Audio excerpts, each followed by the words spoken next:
Let's talk game 3 some more. Oh, shout out to my boy Derek. Thank you for showing up again.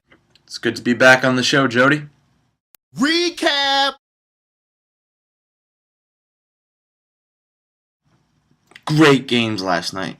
Great basketball was played. I loved LeBron getting shoved. I loved the crowd. I didn't like the results of the game, but I did say the series would go to 7. So, how about Nate frickin' Robinson, the little man, the little guy, blocking the big guy? LeBron, your team might have won last night, but you got played. You got blocked by Robinson. You should have dunked on him. You're LeBron James. This dude's what, 5'1"? Bam that shit. Bam that shit. And then, oh my god, even before you get blocked, you get shoved to the ground. By who? Nazir Muhammad? This guy barely put anything behind that push. And the strongest player in the world falls to the ground. Flop! Are you kidding me? Flop! You know how excited that crowd was? Jeff Van Gundy saying something like, I don't get why a crowd gets excited when a player on their team gets ejected. Well, when that player is a scrub and he shoves the best player in the world onto the ground, hell yeah, you gotta get excited. You're not losing anyone serious. To be the man, you have to shove the man to the ground. My man Bellinelli showed up though, I'll tell you that. He had a very loud 16 points before he got fouled out. Very anxious to see game 4 of this series, I'll tell you that. Did you see that Bulls and Miami Heat game? I told you. Did you see that block by Nate Robinson? That was amazing. Represent for 5'9" and under. Whoop whoop. My favorite thing is whenever I watch the Heat games is watching LeBron, Wade, or Bosh talk to Chalmers. That guy gets punked every game, especially in the postseason. Cannot beat LeBron James. These dudes was out there balling. Cole doing all the best things he could do. I don't even like the Miami Heat. I just like the fact that I was right. Let me tell you how this all collapsed for the Chicago Bulls. You want to slap LeBron around, maybe he won't get off? He's not a fist fighting kind of dude. Did you see the bitch in him? I did. I am enjoying this series now.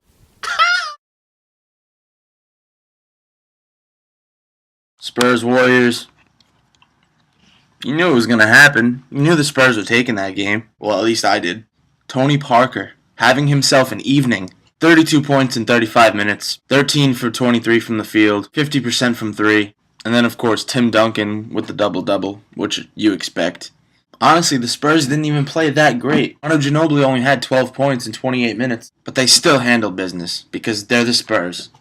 Steph Curry, he had a quiet night. Just 5 for 17 from the field. Pretty boring game when you compare it to the Bulls Heat, but actually there's no buts. Spurs are going to win the next 2, but that's for another video. Steph, sorry man, that sucks. Let that slip through your hand. You had home court advantage. It was all hype about how much noise and the decibels is going to be showing off inside the stadium. Woo, it's loud. You still lost. You should have been out there shooting the ball like you're supposed to instead of passing the ball around. I understand that people have been saying that you need to get a ball to Thompson, but you're also the main factor of the points. If you don't put in your points, you're not going to win the game. Thompson took until the third quarter to get off. Steph Curry and his glass ankles.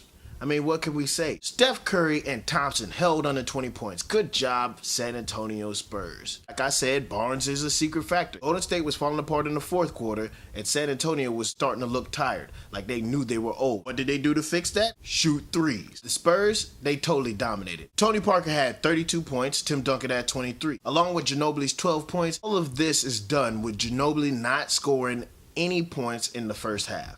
Unfortunately, I could be wrong too. We're going to get into these game 3s for today. Who wants to watch basketball at 5 o'clock in the afternoon? This guy? No. Do this a little bit different than last time. This time, it's going to be Derek going first. I'm going to be going next. Thunder Grizzlies. Here we go. So far through the first 2 games, it's been a very even series. 2 heavyweights are just duking it out right now. These teams are hungry. But some players are more hungry than others. Serge Ibaka, what are you doing? Can you really only get 5 rebounds a game? Zebo has been killing you. Same thing with K. Perkins. You're the starting center on this team. and you have 6 points through 2 games? Are you kidding me? God, I wish the Celtics didn't get rid of you. What have we learned? Marc Gasol is a beast. Oh wait, we already knew that. Durant's going to get his 35 points. Hell, tonight he might go for 50. Actually, he goes for 50 every game, so what am I talking about? Tony Allen. Need to step it up a little bit. Your defense is on point. Hell, it's always on point. But you got to get to the basket. I know you're not much of an offensive player. God, I wish the Celtics didn't get rid of you. But 5 steals the other night for UTA. Not bad. I really like the Grizzlies with the upset in this series. And I think they're taking Game 3 on their home court. That crowd gets loud. KD's going to score, but no one else is. Memphis 97, Thunder 92.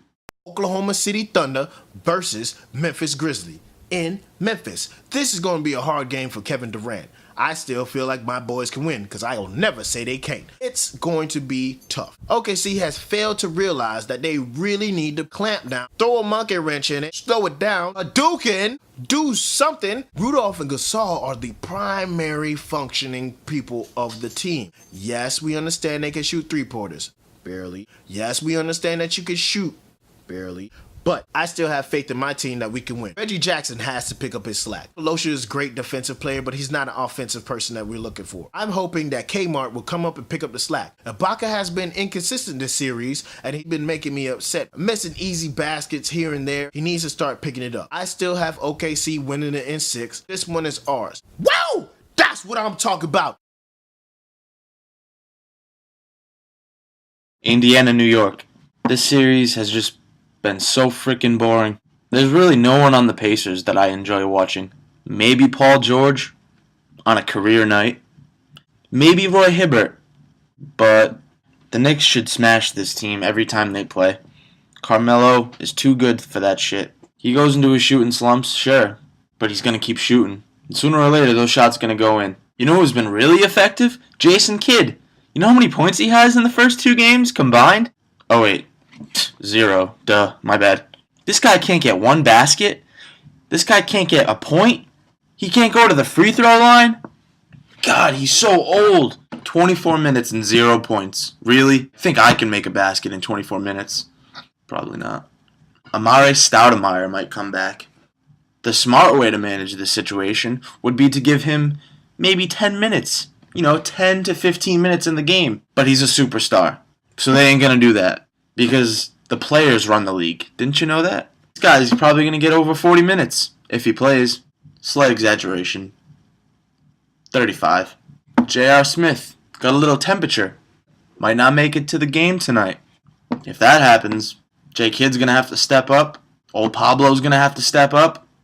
Kenyon Martin's going to have to do some Kenyon Martin things, like talk trash and thug. Even if the Knicks didn't have J.R. Smith, I don't know. I really don't see the Pacers winning tonight. I know they're playing in Indiana. I know both teams are well rested. But tonight's Carmelo's night. The boy's going to shoot. I think he scores 45. At least. Knicks 105. Pacers 90.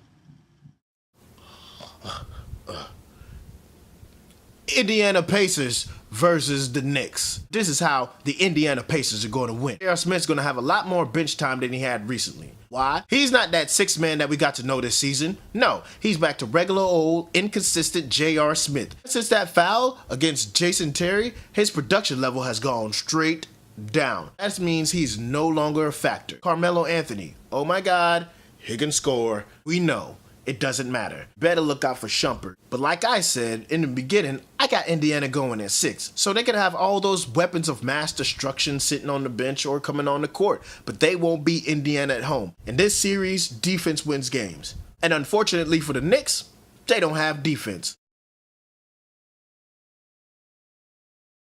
Recently, there have been some trade rumors swirling between my Celtics and the Los Angeles Clippers. The Clips would give up Blake Griffin, DeAndre Jordan, and Eric Bledsoe for, get this, Kevin Garnett, Paul Pierce, and you ready? Doc Rivers. The coach! The coach! The coach! Is that even legal? Is that a thing that can happen? Paul, we go way back. Been watching you since you got drafted.